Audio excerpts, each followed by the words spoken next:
¿Qué tal? Muy buenas tardes, bienvenidos a una emisión más de su programa de Partiendo.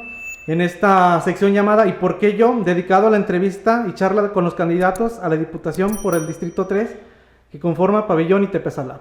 En esta ocasión tenemos al maestro Temo Escobedo. Y más que nada, pues iniciamos con esto. Si gusta presentarse, quién es usted, de dónde viene. Muy bien, claro que sí. Ricardo, pues antes que nada saludarte con el afecto de siempre, saludar a los seguidores del programa, de este esfuerzo, este proyecto de comunicación de Partiendo, y específicamente en el programa en el que hoy nos encontramos.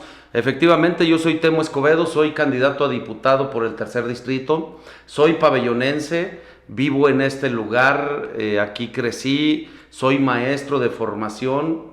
Estudié desde la primaria en mi municipio, la FOR, la secundaria en la 3 y luego en la 23, la preparatoria en lo que en aquel tiempo se llamaba Escuela Preparatoria por Cooperación Pabellón de Arteaga, y después me fui a estudiar la licenciatura en Educación en la Escuela Normal Rural de San Marcos, Zacatecas, una maestría en Educación Básica en la Universidad Autónoma de Aguascalientes. Soy profesor de formación, he trabajado la mayor parte de mi trabajo docente en el nivel de primaria. La última escuela en la que estuve adscrito fue en la Lázaro Cárdenas de la comunidad de Emiliano Zapata, aquí en Pabellón. Y también desde el 2004 soy catedrático en la Escuela Normal Rural de Cañada Honda, Aguascalientes, desempeñándome en varias asignaturas, entre otras el tema de la didáctica, la historia y su enseñanza, matemáticas y su enseñanza.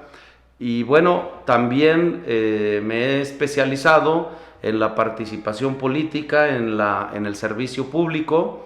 He tenido la oportunidad de representar algunos cargos de representación popular, entre ellos el de ser presidente municipal de mi municipio, de Pabellón de Arteaga, durante 2 periodos. Uno, incluso el segundo, fue en un hecho inédito, dado que después de reformas de carácter legal se pudo implementar un esquema distinto al que se había utilizado en el ámbito político, que es el tema de la reelección. Entonces yo fui reelecto en esa primera oportunidad legal que se tenía, y tuve esa gran oportunidad. Hoy tengo el privilegio y me honra en participar en este espacio como candidato a diputado en el tercer distrito, que comprende los municipios, como bien lo decía Ricardo, de Pabellón de Arteaga y de Tepezalá. Es un distrito muy grande, es un distrito muy diverso incluso, porque abarca zonas muy urbanas, como es el caso de la cabecera municipal de Pabellón, donde se concentran aquí prácticamente el 80% de la población del municipio, y también tiene una parte muy rural, no nada más en el municipio de Pabellón, sino prácticamente en todo el municipio de Tepezalá. Son 24 comunidades muy rurales todas. Incluso, por ejemplo, a diferencia de Pabellón, la cabecera municipal de Tepezalá es más en poblaciones todavía menor a comunidades como por ejemplo San Antonio, Tepezalá, pero igual hay comunidades medianas, grandes, chicas. Lo cierto es que esos 27,000 habitantes que tiene el municipio de Tepezalá están muy dispersos. Hoy estoy en esta gran oportunidad. Parte también de mi historia de vida es que he sido pues muy pegado al tema del deporte. Jugué muchos años en la liga de fútbol de Pabellón, hoy juego en una liga de veteranos. Eso me ha permitido tener mucha sensibilidad por el tema del deporte. Y bueno, yo estoy seguro que voy a ganar esta elección y vamos a estar ahora aportando parte de nuestra experiencia desde el Congreso del Estado, que representa uno de los 3 poderes en los que está dividido el ejercicio público, que es el poder legislativo, servir de contrapesos, de reflexión y sobre todo de aportes en el ámbito legislativo para la toma de decisiones en el estado de Aguascalientes. Ese es Temo Escobedo, así a grandes rasgos, miembro de una familia pues que es un referente en Pabellón. Soy de los Escobedo, casado con mi esposa Sukey desde hace ya 26 años, dos hijos, Job Cuauhtémoc, Quetzal y Yaretsi, mis dos hijos, y bueno, un hombre de familia también. Muy bien. Bueno, ya lo comentaba ahorita, pero para aportar más, ¿qué lo motivó a postularse? ¿Por qué ahora? Recibí la invitación primero del partido. Yo pertenezco al PRD de toda la vida, fui afiliado al PRD desde los 16 años aproximadamente. Mi familia ha sido siempre un referente en la izquierda de Aguascalientes. Mi padre, por ejemplo, que en paz descanse, fue candidato a gobernador por el PSUM, que fue un partido antecedente del PRD, luego fue fundador del PRD, y en la Escuela Normal de San Marcos tiene una gran actividad estudiantil en el ámbito político. Desde ahí participé en las primeras actividades de carácter político, muy distinto al tema del servicio y del tema de partidos. Allá sobre todo es una lucha estudiantil, pero que también pone de manifiesto cuestiones, por ejemplo, de preparación política, de formación de cuadros, de temas de negociación, porque luego una parte fundamental en la política estudiantil, sobre todo en el normalismo rural, son todo lo relacionado con las negociaciones con las autoridades, en la búsqueda de mejores estadías en la escuela, de becas, de luchar por espacios. Todos esos elementos formaron en mí un quehacer político. Entonces, claro, he sido maestro de formación, de profesión, lo he desempeñado desde mi punto de vista de manera muy digna, no tengo queja de padre de familia, de alumnos, me he desempeñado muy bien en la parte profesional, pero siempre de manera paralela he hecho trabajo político. Entonces recibí la invitación de parte de mi partido, del PRD, recibí la invitación incluso de la coalición, porque está integrada por el PAN y por el PRD. Se hicieron algunas mediciones sobre mi participación política, que por supuesto fueron favorables, no nada más en Pabellón, sino en Tepezalá. Y después de hacer una reflexión, haciéndome sobre todo la pregunta de si podría, con mi formación académica, personal, política, aportar algo a Pabellón y en este caso ya también al municipio hermano de Tepezalá, llegué a la conclusión que sí. Es decir, por una parte, la aceptación de la gente, del electorado, por otra parte, la reflexión en base a mi formación política y por otra, el del si sirve para seguir aportando cuestiones positivas a mi municipio y a Tepezalá. Eso fue lo que me tomó la determinación de decir, sí voy a este proyecto, me siento con la preparación necesaria, tanto en el quehacer legislativo, que es una de las esferas que permite hacer un buen trabajo como legislador, yo creo que es la fundamental, pero también en la parte de lo social, de la gestión social. Un diputado se convierte también en un gestor en ese sentido, que puede llegar a resolver necesidades o problemas específicos de comunidades o de sectores de la población.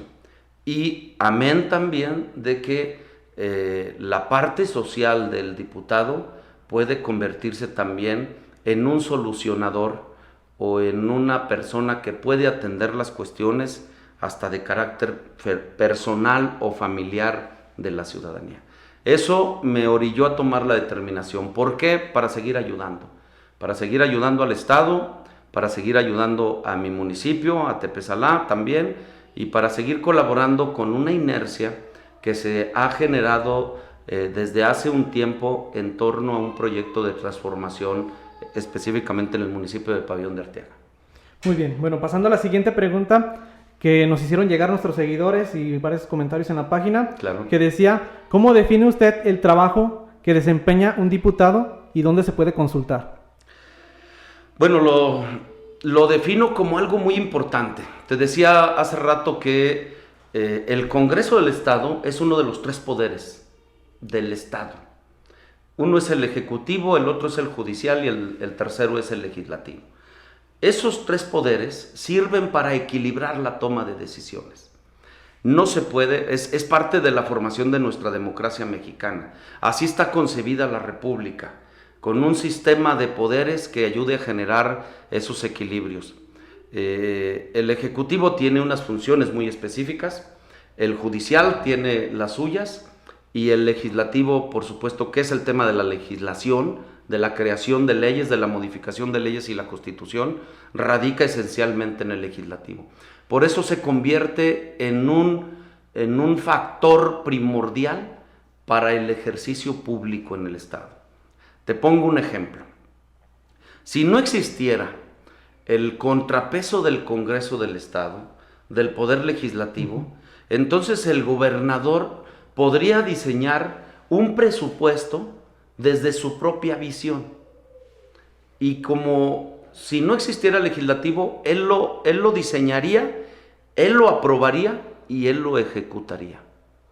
Sin embargo, en esta sabia correlación de poderes, él lo presenta, el legislativo es el que lo aprueba, le puede hacer las modificaciones que considere pertinentes y puede modificar la visión que desde el Ejecutivo o desde el propio gobernador haya establecido.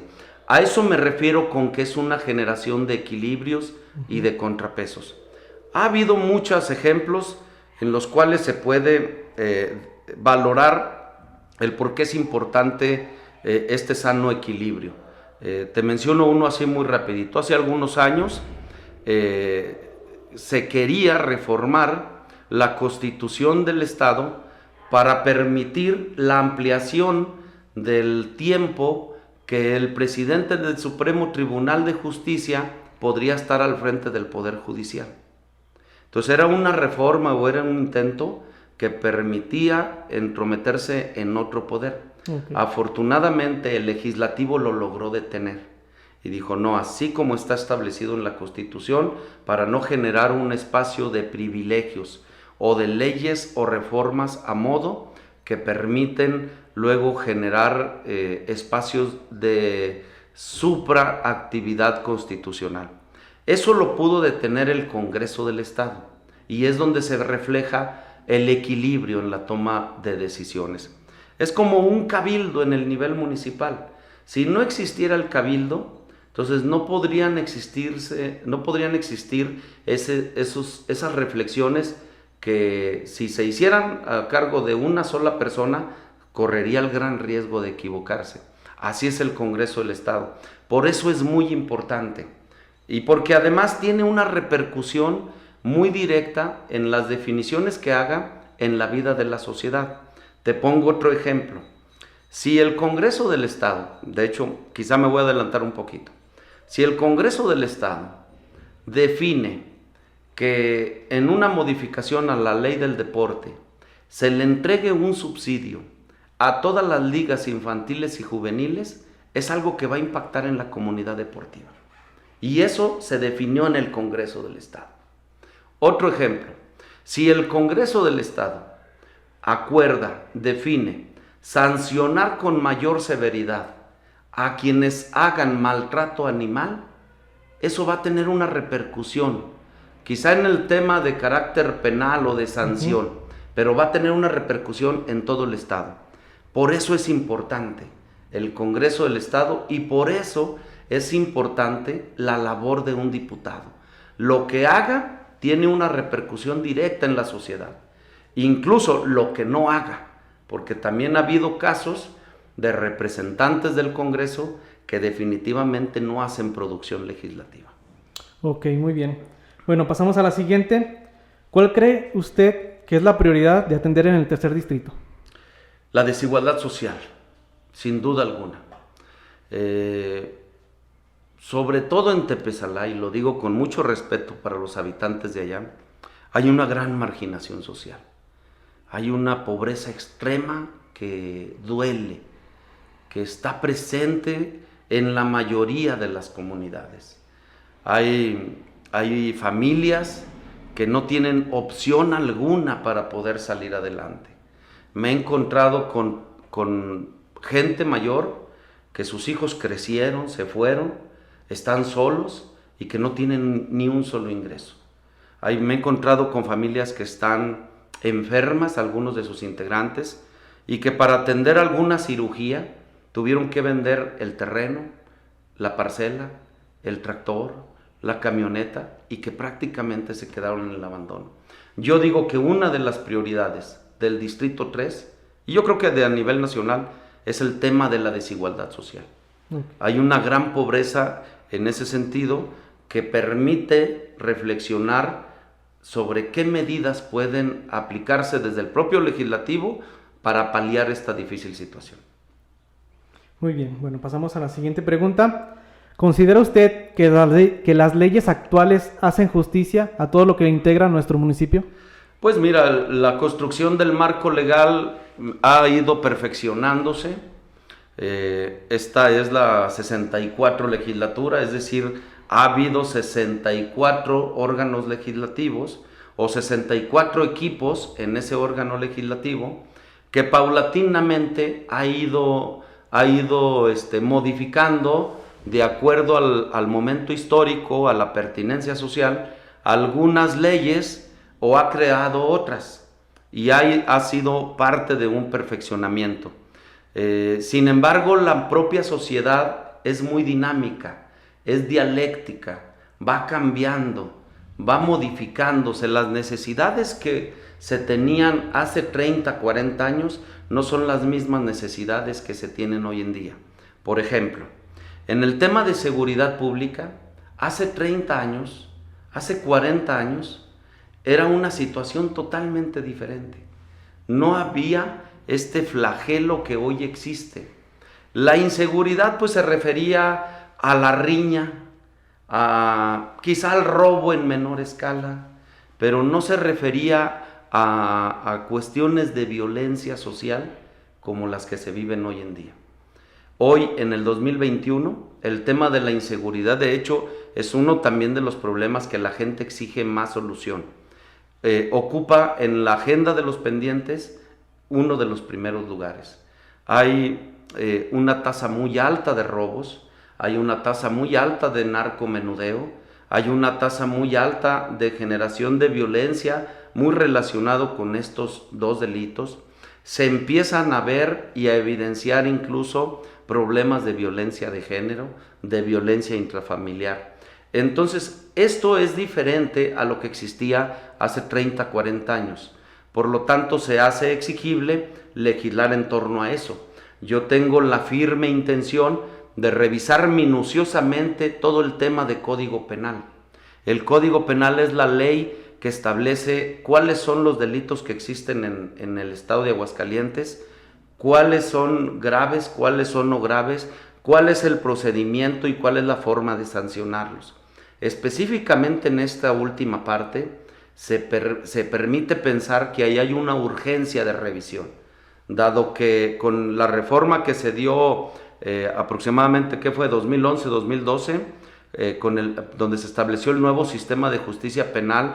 Si bien es cierto, se apegó a un nuevo enfoque muy en torno al tema de derechos humanos, sí dejó rendijas legales que han permitido que delincuentes salgan a propósito del establecimiento de las medidas cautelares y habiendo rendido una declaración en 48 horas, prácticamente pueden salir. El proceso sigue, pero prácticamente andan en libertad y eso ha generado un contexto de impunidad, porque el delincuente ha generado un pensamiento de reincidencia que dice, bueno, pues no me pasa nada y entonces sigo aplicando lo mismo. Eso es algo que tenemos que revisar muy puntualmente y proponer algunas reformas en el Código Penal. Respondiendo a tu pregunta, ¿han sido justas? En su momento histórico, quizás sí, han respondido a situaciones concretas, pero como la sociedad va cambiando, por ejemplo esta de ahorita, que tiene ese flagelo de la inseguridad, las leyes tienen que adecuarse a la misma situación. Muy bien, bueno. Pasamos a lo siguiente. ¿Cómo sabrá la población de Tepesalá que acude a los municipios vecinos para acceder a más y mejores servicios? ¿Cómo podría solucionar esa situación? Fíjate que esa es una pregunta muy interesante. Tepesalá, por lo que te decía ahorita, esa dispersión social que tiene, es un municipio de 27,000 habitantes, distribuidos principalmente en 24 comunidades rurales, algunas muy chicas como El Águila, que tiene aproximadamente 400 habitantes, pero unas muy grandes como San Antonio Tepezalá, que tiene 6,000. Quizá esa circunstancia sociodemográfica ha permitido generar una exigencia social de mayor presencia del diputado. Y no nada más del diputado, Ricardo, de las autoridades en general. Es decir, la gente de las comunidades de Tepezalá están deseosas de tener a sus autoridades ahí. Hay un fuerte reclamo, incluso, muy marcado principalmente hacia la autoridad municipal. Le señalan abandono, le señalan apatía, le señalan incluso en algunos casos hasta maltrato. Y entonces va a ser un gran reto para un servidor como diputado del Distrito 3 cubrir la expectativa social que se tiene. Y te lo voy a decir muy claro porque además estoy seguro que voy a ganar esta elección. La gente me ha aprobado no nada más mi candidatura, me ha aprobado una propuesta que les estoy haciendo de una especie de oficina móvil por las 24 comunidades. Es decir, voy a establecer un día para atender a la comunidad de Arroyondo, otro día para atender a la comunidad de Carboneras, de Mesillas, de Ojo de Agua, del Chayote, de San Antonio, del Carmen, de San Rafael, y así sucesivamente. Voy a hacer un trabajo rotativo para poder estar presente en cada una de las comunidades. Por ejemplo, si tengo alguna petición de un equipo de béisbol, por ejemplo, pues me encargaré de llevarlo, pero también me encargaré de atender a la gente. ¿Qué podré recoger ahí? Pues quizá una petición de una gestión para un crédito para un microempresario, quizá la petición de alguna gestión para la bolsa de empleo, y por qué no, hasta alguna petición de carácter de apoyo para atender alguna situación de salud, de educación, etc. Ese trabajo rotativo en las comunidades espero sea suficiente para cubrir la expectativa que tiene el municipio de Tepezalá. Que vean que el diputado está ahí, que vean que el diputado está cerca, que el diputado está haciendo gestión, que el diputado está informando sobre el trabajo legislativo, que el diputado está en las buenas y en las malas. Por ejemplo, he observado, para referirme a las buenas, he observado que esas comunidades del municipio de Tepezalá son muy afines a reunirse en torno a la fiesta patronal. Es motivo de que vengan los migrantes, es motivo de la reunión familiar, es motivo de la alegría, es motivo de una gran fiesta. Entonces, hasta en esas buenas, el diputado puede estar presente, generando condiciones propicias para que la fiesta se convierta en un punto de reencuentro, porque además soy de los convencidos de que cuando la gente se reencuentra, las familias, hay ese punto de encuentro, se genera armonía en la propia comunidad. Hasta en ese tipo de situaciones hay que cubrir la expectativa. Hay una gran esperanza de la gente de Tepezalá por tener un diputado con estas características. Y ¿sabes qué, Ricardo? Yo también me estoy entusiasmando. No voy a dejar, por supuesto, a Pabellón, es mi tierra, voy a ver por ella, voy a hacer mucho trabajo de gestión, voy a rendir cuentas, pero Tepezalá tiene una expectativa muy alta y un servidor también la ha construido. Entonces, amigas y amigos de Tepezalá, ahí nos vamos a estar viendo muy seguido. Ok, muy bien. Bueno, pasamos a la siguiente pregunta. ¿Qué iniciativas propone para atacar la situación de pobreza?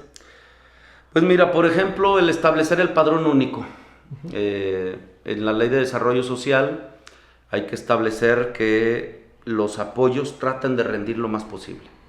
Luego se da el fenómeno de que una persona está inscrita en el padrón de un gobierno federal, de un gobierno del estado y hasta de un gobierno del municipio.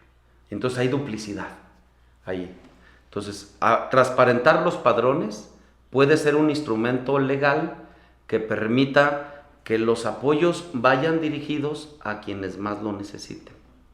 Otra cuestión que hay que resolver es en la parte de la operatividad. Hay quienes le dan un uso político a los apoyos sociales. Los apoyos sociales son instrumentos paliativos de la pobreza.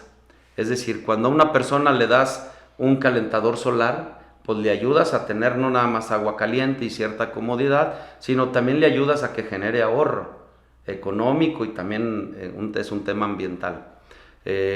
Un apoyo alimentario, llámese despensa, pues es un paliativo para resolver el tema de pobreza alimentaria. Un apoyo en, no sé, material de construcción es también un instrumento para resolver el tema de pobreza de vivienda. Y esos programas sociales, hay quienes luego le dan una connotación de carácter política o electoral.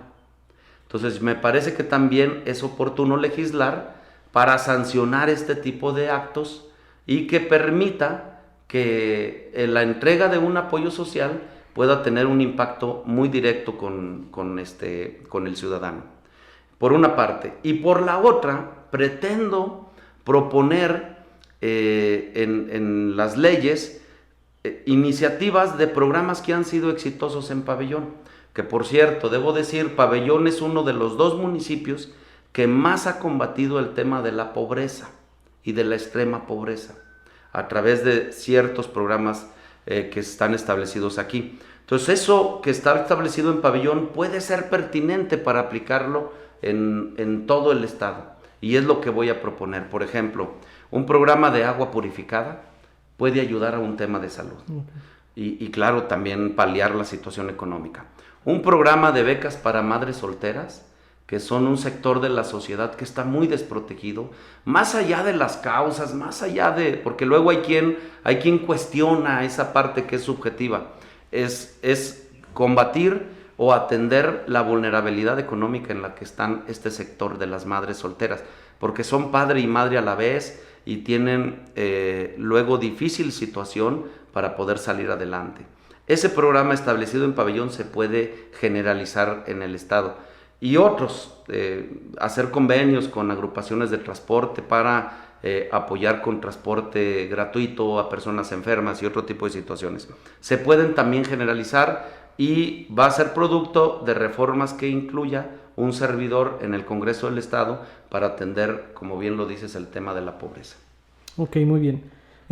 Más que nada, le pido un poquito que se acerque un poco más el micrófono. Ah, claro. Si en dado caso, si está escuchando, bueno, pasando a la siguiente pregunta, ¿cómo sería la mejor manera de administrar el presupuesto en diversos ámbitos como deporte, desempleo, salud, atención y apoyo a salud mental? Bueno, eso le toca a las autoridades administrativas, al Congreso del Estado, me refiero a las autoridades administrativas como los ayuntamientos, el propio gobierno del Estado, las diferentes dependencias, los organismos públicos descentralizados. Al Congreso del Estado, me parece que por ahí pudiera ir la respuesta, le toca el tema de fiscalización. La Comisión de Vigilancia del Congreso del Estado es la encargada de fiscalizar el uso de los recursos públicos por los diferentes entes, y lo hace a través de un órgano autónomo que se llama órgano de fiscalización, que es el que revisa los gastos que hacen los municipios, el gobierno del Estado y los organismos públicos descentralizados. ¿Cómo poder desde el Congreso hacer que se aplique de la mejor manera? Pues es a través de este proceso de fiscalización y vigilar que cada peso que se apruebe sea un peso que va etiquetado, que va ejecutado y que por lo tanto se ejerció en el gobierno respectivo y que se espera pueda tener una repercusión positiva. Ok, muy bien. Bueno, pasamos a la siguiente pregunta, que ya entramos a un tema un poco más distinto, que trata sobre la violencia de género. A lo largo de su vida, ¿ha visto algún acto de desigualdad hacia las mujeres? Sí, claro, y afortunadamente hoy se están visibilizando más los diferentes tipos de violencia que existen hacia las mujeres principalmente, aunque también ha habido violencia que se genera contra grupos minoritarios, pero que en el ámbito de derechos humanos son importantes, por ejemplo los de la comunidad LGBTQ, que también ahí luego se ejerce ese tipo de violencia. Afortunadamente, a través de este proceso de visibilización que ha sucedido, sobre todo por organizaciones feministas principalmente, que han puesto el dedo en la llaga y han dicho, está dándose esto en la sociedad. Algo que antes era, llamémoslo así, algo normal o concebido con cierta normalidad en la sociedad, una sociedad pues machista que veía como algo normal el tema de la violencia hacia las mujeres. Afortunadamente se han ido rompiendo esos paradigmas o esos estereotipos. Y lo que ha estado en la agenda pendiente es, por una parte, cómo buscas formas de atención para ese sector. Por ejemplo, los albergues para mujeres violentadas puede ser una solución, y otras formas incluso de denuncia y de prevención. Pero también cómo puedes dar un mensaje importante a los violentadores para que vean y valoren su comportamiento y que sepan que un acto de violencia en contra de la mujer tiene repercusiones muy graves y que son sancionados. Por ejemplo, yo soy de los que está convencidos de que la tipificación del delito del homicidio hacia mujeres debe ser el feminicidio, así como tal. No es un homicidio normal, no es un homicidio regular, es un homicidio en contra de una persona que por razones de odio y de género fue asesinada, casi siempre en condiciones de mayor fuerza, de irracionalidad, incluso hasta de desprecio o de odio. Entonces, por supuesto que va a estar en la agenda de un servidor todo el tema de la prevención, de la sanción y de la erradicación de la violencia de género. Ok, muy bien. Bueno, en este caso, otra pregunta con base a la violencia de género. ¿Usted a lo largo de su trayectoria ha tenido algún beneficio por el hecho de ser hombre? Bueno, yo tengo una concepción que es parte de mi formación ideológica del tema de la equidad. Yo me considero un hombre de izquierda. La izquierda, uno de sus principales postulados es el de generar condiciones de igualdad social. Y en ese sentido he procurado que en mi hacer diario, ya sea en el hacer como profesionista o profesional de la educación, o ya sea como tomador de decisiones en el ámbito de gobierno, he generado condiciones de igualdad en ese sentido. Y nunca he propiciado, ni permitido, por supuesto, condiciones de favoritismo hacia mi persona por el simple hecho de ser hombre. Okay. Es decir, soy un promotor de la igualdad de género, soy un promotor de la igualdad de condiciones, comparto, por ejemplo, la idea de que a igual trabajo, igual salario, comparto la idea de que a sectores específicos hay que apoyarles más para ponerlos en esas condiciones de igualdad. Eso es un fenómeno que se llama equidad. La equidad no es dar igual, la equidad es darle más al que más lo requiere para alcanzar la igualdad sustantiva. Ok, muy bien. Bueno, pasamos a una siguiente pregunta. Hace rato lo mencionaba, que decía de la comunidad LGBT. Voy a hacerle una pregunta en base a ello. Sí. ¿Cuál cree que es la mayor dificultad hacia la comunidad LGBT? Pues el desprecio, la discriminación, el maltrato, la violencia. Es un sector que afortunadamente, como en el tema también que hablábamos ahorita de las mujeres, se está visibilizando más. Yo celebro, por ejemplo, que las generaciones jóvenes traigan ya el chip del respeto a la comunidad LGBTQ. O sea, ya están creciendo con un paradigma distinto, muy distinto a las generaciones pasadas, donde lo veían incluso en algunos sectores como una enfermedad, lo veían como un defecto, y claro que no lo es, ni una cosa ni la otra. Es una orientación sexual que por diferentes circunstancias está radicado en el ser humano, o en algún sector pues de la sociedad, y que debe ser respetado. ¿Por qué? Pues por la simple razón de que es un ser humano. O sea, un ser humano no tiene etiquetas, o no debe de tener etiquetas, ya sea por su orientación sexual, por su posición económica, por sus creencias religiosas, por su afición a alguna rama deportiva o a otra. Es decir, o sea, esos son accesorios. Lo importante es que son seres humanos y como seres humanos se les debe respetar. Muy bien, bueno, en base a esta pregunta, hay otra que la voy a dividir en dos, que una es, ¿cuál es su postura con el matrimonio igualitario? Estoy totalmente de acuerdo. El matrimonio es un contrato civil, es una unión civil, y el paradigma muy tradicional es, pues era entre hombre y mujer. Sin embargo, conforme fue conociéndose la integración de la sociedad, sabemos que no es así tan simplista el análisis. A propósito, pues, de la orientación sexual. Hay quienes su orientación sexual apunta al gusto o a la preferencia de personas del mismo sexo, del mismo género, y es algo que se debe respetar. Y además que se da en la sociedad. Y que les ha generado ciertas problemáticas, o les había generado, porque yo creo que es un tema que ya no está a debate, ya está legislado. La Suprema Corte de Justicia de la Nación ya dio su posición legal o jurídica sobre esta situación. Es un debate ya terminado, ya está legislado incluso, pero anteriormente generaba condiciones hasta de desigualdad. Te lo explico, Ricardo, con mucha claridad. Había parejas del mismo sexo que hacían su patrimonio juntos, que tenían o deberían de tener las mismas responsabilidades, obligaciones, que hacían, por ejemplo, su casa juntos, pero que por no reconocerles la ley, el régimen de matrimonio o de unión civil, pues no tenían los mismos derechos que podría tener una pareja heterosexual. Y cuando, por ejemplo, la casa estaba a nombre de uno de los dos o de una de las dos, y cuando había la muerte del otro o había una separación, se generaba un vacío legal que no existe en las parejas heterosexuales. Okay. Otro ejemplo, cuando no se les reconocía, ahorita ya afortunadamente, la seguridad social no podía atender a la pareja porque no existía un acta de matrimonio. Y entonces eso generaba una condición de desigualdad. Afortunadamente, como te digo, ese es un debate ya terminado.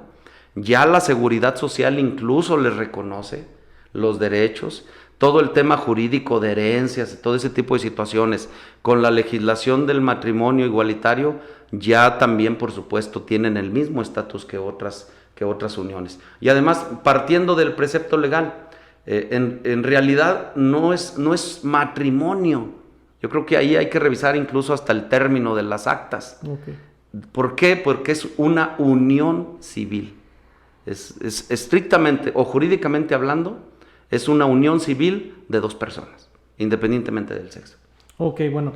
La otra parte de esa pregunta era sobre su postura sobre la adopción, en este caso de la comunidad LGTB. Me parece que también es un tema que va en el marco de los derechos. O sea, es lo que te hablaba ahorita. A ver, la seguridad social era algo que estaba fuera de los derechos de las personas que decidían hacer una unión civil. El tema del patrimonio también ya está resuelto. Y entonces, así como una pareja heterosexual tiene el derecho de la adopción, por supuesto que lo tiene también una pareja, por el simple hecho de tener una unión civil. Entonces me parece que el tema de la adopción pues va dentro del catálogo de la igualdad de derechos que deben de tener las personas. Y me regreso al tema que platicábamos hace un momento. Es un tema de igualdad sustantiva del ser humano. No tiene por qué haber discriminación de una persona a otra. Los dos son seres humanos, punto. Y deben de tener la igualdad de derechos. Muy bien, bueno. Pasamos a una siguiente pregunta un poco controversial, que es, ¿cuál es su postura ante la interrupción del embarazo? Yo estoy en contra, nadie debe estar a favor del embarazo. Más bien hay que verlo desde la óptica de la salud. Hay personas, mujeres que fueron violadas y que por esa circunstancia deciden ir a atenderse una interrupción de su embarazo y van a una clínica clandestina. donde se pone en riesgo ya no nada más la vida del producto, sino se pone en riesgo la vida de la mujer. Entonces es un tema de salud pública, no es un tema de carácter moral. Por supuesto que, es más, yo creo que nadie está de acuerdo con el aborto. Nadie puede estar de acuerdo. Es una vida, es un ser. Pero lo que se debe ver, sobre todo con una connotación de carácter científico, es dónde se puede dar una interrupción. En ese sentido hay avances importantes y sobre todo verlo desde el punto de vista de salud pública. Y eso sí, nunca criminalizar a la mujer, porque luego se han dado casos que son, porque es doble criminalización, fíjate, o es doble afectación. Por una parte son producto de un delito, luego a veces con la violación, y luego son producto de la criminalización, y también son producto de la falta de atención médica, porque luego no está en el catálogo de las atenciones médicas, por ejemplo, la interrupción legal. Ok, muy bien. Bueno, pasamos a una siguiente pregunta. Ciudadano dentro del distrito de aquí de Pabellón, sí, va a ejercer usted también su voto. Una razón del por qué sí y el por qué no votar por usted. Bueno, pues más bien yo diría por qué sí, principalmente porque estoy ofreciendo una agenda legislativa muy clara. Estoy proponiendo reformas a la ley del deporte, por ejemplo, esto con lo de las ligas infantiles y juveniles, deben de recibir un subsidio. Estoy proponiendo una reforma a la ley de protección ambiental del estado de Aguascalientes para castigar con mayor severidad a los que hagan maltrato animal, porque voy a proponer que se erradique ya la expedición de productos de un solo uso, llámese unicel, plástico, bolsas, etcétera, porque voy a proponer reformas a la ley de servidores públicos que van a permitir que el 5% de la planta laboral de las diferentes dependencias, entre municipales y estatales, sean para personas con discapacidad, porque voy a proponer reformas al Código Penal para evitar que los delincuentes generen impunidad, porque se sancione la reincidencia, porque voy a proponer reformas a la ley de educación para establecer el sistema estatal de evaluación educativa y para crear el sistema de reconocimiento al mérito docente, y porque voy a hacer también un esfuerzo en una reforma legal para establecer ya en la ley de educación la cuota de mantenimiento que el gobierno del estado debe dar a las escuelas, como hoy lo hace, pero en una medida administrativa. Yo digo, debe ser ya una medida legal para que independientemente del cambio de gobierno del estado, sea ya un concepto de apoyo a las escuelas. Más muchas más iniciativas que voy a proponer. De hecho, Ricardo, amigas y amigos que hoy nos ven en este canal, voy a ser uno de los diputados que más producción legislativa tenga en el Congreso del Estado. Voy a estar en los foros, en las entrevistas, en los medios de comunicación, en el debate del Pleno, en las mesas de las comisiones, impulsando las propuestas que yo voy a tener. ¿Por qué sí por eso? ¿Por qué votar por Temo Escobedo? Porque va a ser un diputado que va a llevar un enfoque municipalista. Porque voy a luchar por la construcción y la consolidación de ese proyecto que ya empecé hace 2 años, que tiene que ver con la construcción de la Clínica 4 del Seguro Social en Pabellón, porque quiero consolidar el proyecto de la construcción de otro fraccionamiento popular para gente que no tiene acceso a créditos hipotecarios, que no cotiza al Fobiste, que no cotiza al Infonavit y que un crédito bancario le es inaccesible. Porque soy un hombre de proyectos, que lo he demostrado, que los he iniciado, los he consolidado, terminado, y porque hoy están en marcha otros. Y porque además pretendo ser un diputado cercano a la gente. Por eso sí. ¿Por qué no? Pues porque la propuesta del otro candidato le pueda resultar más atractiva. Pero no encontrarán en mí una razón del por qué no votar por un servidor. Lo podrán hacer, yo creo que ya en el ámbito de que les simpatice otra propuesta, otro partido, otra candidatura, y por supuesto que siempre es respetable. Ok, muy bien. Bueno, pasamos a la siguiente. ¿Cómo tomaría la opinión de los adolescentes para ser partícipe en la etapa de decisiones? Pues me parece que los adolescentes pueden tener foros de participación. Por ejemplo, hay que abrir el Congreso del Estado a la participación de los adolescentes, de los niños, de los adolescentes y de los jóvenes, haciendo un parlamento abierto. Hay que ofrecerles ese espacio. Yo creo que los adolescentes en el Congreso del Estado, siendo diputados por un día, nos pueden dar muchas ideas. porque hay que ir a visitarlos a las secundarias, a las escuelas primarias, para escucharles, para ver cuáles son sus opiniones y sobre todo porque hay muchas políticas públicas que pueden ir orientados a fortalecer ese sector. Por ejemplo, un nuevo sistema de becas más justa. Por ejemplo, esta propuesta de las ligas deportivas, pues ¿a quién pretende ayudar? Pues a los niños, a los adolescentes y a los jóvenes. Y me parece que escucharles pueden ser una razón fundamental para la toma de decisiones legislativas. Ok, muy bien. Bueno, pasamos a una de las siguientes preguntas. ¿Qué consecuencias cree usted que genera la continuidad de un mismo gobierno por 2 periodos o más? Pues depende del modo de gobernar. Okay. Si es un gobierno que ha dado resultados y que tiene proyectos ya iniciados, encaminados o planeados, pues merece darle continuidad. Si es un gobierno fallido, si es un gobierno que no tiene visión, si es un gobierno que no tiene proyectos, que está por estar, pues me parece que es importante sancionarlo. Finalmente, quien tiene el mejor juicio es el ciudadano, en base a lo que él ve, a lo que él escucha, a su propio juicio, puede emitir una opinión al respecto. Muy bien, bueno. Pasamos siguiente. ¿Por qué se siente identificado con el partido que representa? Fíjate que va a ser una respuesta poco ortodoxa. Primero, a mí me afiliaron al PRD. Uh-huh. Mi familia, como te decía, nació en la izquierda. Mis tías, mis tíos militaron en el PSUM, en el PMS, fueron fundadores del PRD. Y entonces la influencia de ellos generaron en mí el gusto por la afiliación o la afinidad con el PRD.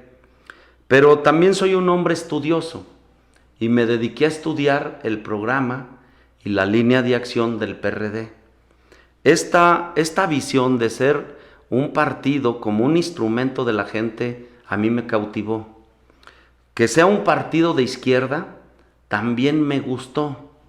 Incluso en un proceso, si tú me lo permites, Ricardo, de clarificación de qué es la izquierda, es importante o va a ser importante para entender que entonces la mayoría de la población del mundo somos de izquierda. Okay. ¿Por qué? Pues porque la izquierda busca la igualdad social, la eliminación de los privilegios, el que las personas tengan acceso a servicios de calidad para que tengan un bien vivir. Y en ese sentido, pues yo creo que la mayoría de la población respetamos estos postulados. Y en ese sentido podemos decir que somos de izquierda. ¿Por qué está mal interpretado? Porque lamentablemente algunos se han encargado de decir o de hacer una concepción diferente a la de ser de izquierda. Hay quienes creen que ser de izquierda es estar en contra de todo. Hay quienes creen que ser de izquierda es ser peleonero. Hay quien cree que ser de izquierda es ser belicoso, gritón, protestar por todo, y eso no es ser de izquierda. Ser de izquierda es una concepción filosófica que va orientada a mejorar las condiciones de vida de las personas, sobre todo de aquellas que tienen ciertas desventajas para poder acceder. Por ejemplo, ser de izquierda es promover un sistema de acceso a la salud universal, independientemente de quienes tengan dinero para contratar un seguro de gastos médicos. Es darle al que menos tiene esa posibilidad de acceder a una salud de calidad y universal. Eso es ser de izquierda. Entonces, si nos vamos literalmente a eso, pues a mí me da gusto pertenecer al PRD. Pero ahí va el por qué te decía que mi respuesta va a ser poco ortodoxa. Okay. En realidad, si bien es cierto, yo soy del PRD, toda mi vida he sido del PRD, yo no gobierno con el PRD y no gobierno para el PRD, no tomo decisiones para el PRD, yo tomo decisiones para la gente, yo tomo decisiones que desde mi propio juicio creo que van a ser buenas para la gente. Y ahí no me importa si está en el programa o no del PRD. Lo que me importa es darle solución, atención a una problemática que tiene la persona. Y pongo, por supuesto, en un segundo plano al partido, porque primero es la gente, primero es satisfacer las necesidades de la población. Y esta respuesta es poco ortodoxa, Ricardo, porque otros dirán que su partido es el mejor, dirán y defenderán a toda costa su partido, sobre todo los que andan hoy de moda, que les impide ver que sí están cometiendo errores, que sí tienen deficiencias, pero que ellos, en el afán de defender la bandera del partido, los omiten, los esconden y priorizan el tema de partido. Conmigo no. Yo creo que primero es la cercanía con la gente y luego el partido. Lo pongo en un segundo plano. Muy bien, bueno. Otra pregunta de esta misma índole. Si surge una necesidad en el distrito y su partido no lo considera prioridad, ¿usted qué haría? No, es que quien va a estar tomando decisiones es Temo Escobedo, no es el partido. Es lo que te decía ahorita. Okay. O sea, es Temo Escobedo, es la persona, es el diputado, el que con su arquitectura de valores y principios y sobre todo ideas va a tomar decisiones. Y por supuesto que no voy a buscar nunca un conflicto con mi partido, pero tampoco me van a marcar línea. O sea, las decisiones las tomará el diputado, no el partido. Y serán siempre pensando en si alguna medida, una votación le ayuda a la gente de Pabellón y Tepesalá, lo voto. Y si considero que no le ayuda, no lo voy a votar, independientemente de la opción o la visión del partido. Muy bien, bueno, otra pregunta más allá de esta. Dice, si usted resultara electo, pero la decisión del ayuntamiento no favorece a su partido, ¿de qué manera trabajaría con ellos en pro del tercer distrito? Pues primero yo te aseguro que la opción con la que yo estoy participando, en este caso la opción de Arnulfo Flores en Pabellón y de Mari Macías en Tepesalá, son las dos candidaturas que van a salir adelante. De eso no tengo absolutamente ninguna duda. Pero si llegara a presentarse ese supuesto, yo soy un hombre de Estado, soy un hombre de ideales y soy un hombre que va a ayudar al municipio, esté quien esté. Sin embargo, considero, como te digo, que la fórmula que se ha presentado va en ese sentido, a que es una fórmula bien integrada y que además desde la propia campaña, y eso es un mensaje importante, hemos hecho un trabajo de unidad, de conjunción. Con nosotros no va, por ejemplo, lo que está sucediendo en otras opciones políticas, de que dicen voten por mí y por ella no, o por ella ustedes sabrán. No, desde ahí marcan desigualdad, desde ahí marcan desunión. Y en el caso de nosotros, el proyecto es parejo. Vamos los dos, vamos en Tepesalá, vamos en Pabellón, porque el proyecto es junto. Ok. Bueno, pasamos a ya casi el final de estas preguntas. ¿Existe algún político local, nacional o de alguna otra cosa al que usted tome como ejemplo, ya sean proyectos, resultados, métodos? Caray, es una pregunta de lujo, Sí, yo te marcaría 3 o 4 personas. La primera, José Mujica, expresidente de Uruguay, un hombre austero, un hombre con una filosofía muy clara del tema de las libertades, del buen gobierno, pero también del cuidado de su persona, en el buen sentido de la palabra. Por ejemplo, Pepe Mujica era de los que decían, el hombre esté en el gobierno no debe tener tiempo libre. Y él terminaba su trabajo como presidente de la República de Uruguay y se iba a su charca, a su granja o a su rancho y hacía las actividades de él. Igual se iba a tomar un café con su esposa, en un café X de alguna ciudad de ese país. Era un hombre muy simple, muy austero, con una gran visión de Estado y además que se convirtió en un líder mundial. 2, sin duda Nelson Mandela, que lo que hay que aprenderle de Nelson Mandela es que nunca generó odio. Y fíjate que esa es una característica también de mi propia idea. Estar en la toma de decisiones, participar en política, me ha traído a mí como consecuencia campañas negras de denostación, campañas de descalificación, casi siempre infundada, y nunca les he generado odio. Nelson Mandela, ¿cuántos años estuvo en la cárcel? Perseguido por el régimen de aquel entonces, sale libre, va en una campaña, gana la elección de presidente de Sudáfrica y nunca generó condiciones de revanchismo. Al contrario, se comprometió a gobernar. 3, el general Lázaro Cárdenas, que para mí ha sido el mejor presidente de México, generador de la concreción de los ideales de la revolución. No le tembló la mano y por supuesto tomó decisiones firmes y siempre pensando en el bienestar del país. Un hombre de izquierda que apoyó incluso la lucha estudiantil del 68, siendo ya expresidente, ya casi a punto de morir.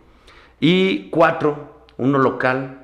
Yo siempre me he identificado con la filosofía del profesor Enrique Olivares Santana, pabellonense, originario de San Luis de Letras, diputado local, líder de los maestros, gobernador del estado, secretario de gobernación, diplomático, embajador en Cuba, en el Vaticano, cuando se restablecieron las relaciones, un hombre de estado, así en toda la extensión de la palabra, un hombre ortodoxo y orgullosamente pabellonense. Ok, muy bien. Bueno, pasamos a una de las siguientes preguntas. ¿Cuáles son las principales ideas, propuestas e iniciativas de su ley? O de sus propuestas, más que nada. Bueno, ya lo mencioné hace rato. Pues legislar para la gente. Todas las ideas que platiqué hace ratito, todas tienen un común denominador, que es beneficia a la gente. Por ejemplo, beneficiará a la gente la reforma al Código Penal para evitar el tema de la reincidencia y de las rendijas legales para que salgan libres los delincuentes. Pues claro, va a ayudar. Okay. ¿Ayudará a la gente el establecer un padrón único para evitar repetición en el acceso a los programas sociales? Claro, va a ayudar a la gente. ¿Ayudará a la gente, por ejemplo, que se establezca el sistema estatal de evaluación educativa en Aguascalientes? Claro, va a ayudar, porque a partir de la evaluación, en el buen sentido de la palabra, de la educación, pues va a permitir que haya una educación de calidad. Y eso va a ayudar, por supuesto, a la gente. Entonces, el común denominador va a ser eso, que ayude a la sociedad de Aguascalientes. Ok, muy bien. Bueno, y de nuestra parte sería todo.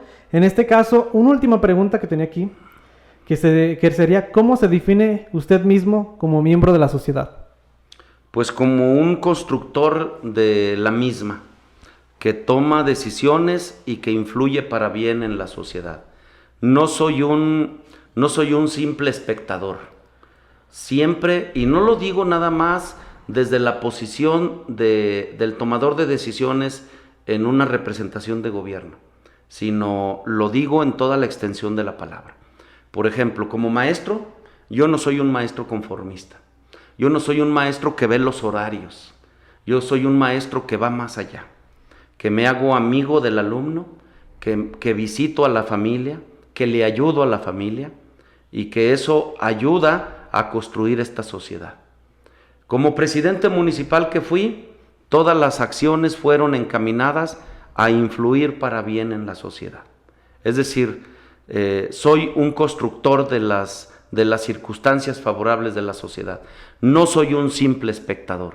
No soy el hombre o la persona que se aísla, que se muestra egoísta, que dice yo acá aparte, y si allá se están matando, si allá están pasando cosas malas, pues allá ellos. No, yo creo que soy un agente que está involucrado en los procesos sociales.